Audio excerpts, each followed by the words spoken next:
right now. When I look at you, I don't see your mistakes. That's why we need each other. Marvel Studios Thunderbolts.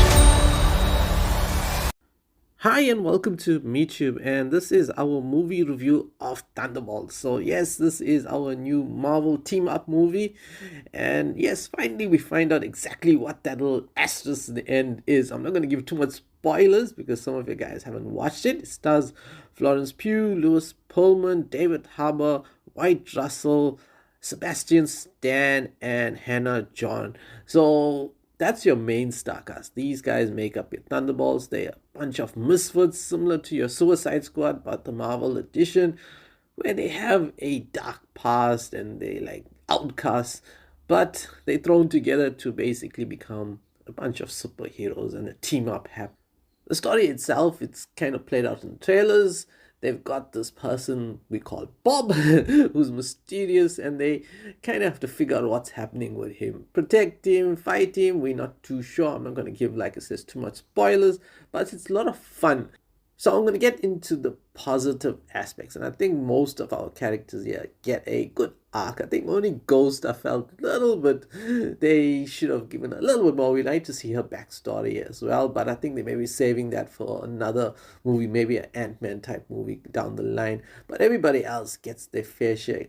Florence Pugh, I think with her and Sebastian Stan and White, they're your main star cast when it comes to the Thunderbolts, where you've seen them in other stuff, and Florence Pugh is such a good actress that she just carries us in many of the stuff. And then Sebastian Stan as the Winter Soldier, his intro as the Winter Soldier aspect of it, I think we saw it in the trailer, does a little Terminator thing, which was really, really fun as well to watch.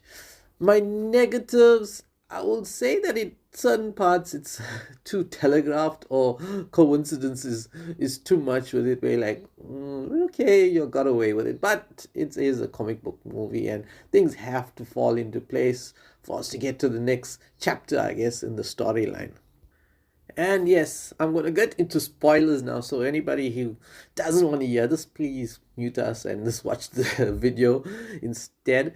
So yes, we do find out that this is the new Avengers in the end, and I'm really looking forward to it. It's nice that we get a grounded group of people as well. There's not too much of your godlike people, and only Bob basically has really super strength, but he's our new Hulk, where he's contained and he doesn't want the other guy to come out. So you've got that aspect going, where everybody else is basically your Captain America type vibes going on here. So that's a good aspect of it. Of course, I think there's going to be a big team up in the next one, where the post-credits scenes we see Fantastic Four coming in. So there's going to be a team up with both the Avengers crew and even maybe some of the other characters who are not yet Avengers.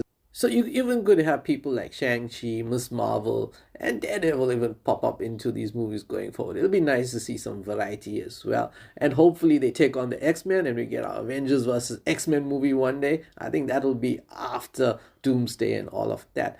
So my rating on this one, I'm going to give it a solid 7.5 out of 10. It's the best movie since our Endgame series of Avengers and stuff. We haven't had much out there. I think Deadpool does push it close to being the better movie, but I think this one just edges it up a bit because of the team-ups, and of course, I think the basically linking up of the rest of the movies to come, where the excitement now is back into Marvel, where we want to watch the next movie. So catch us on our channel for, well, we know what's coming next, Fantastic Four review, and yeah, catch us also for other interesting superhero movies as well.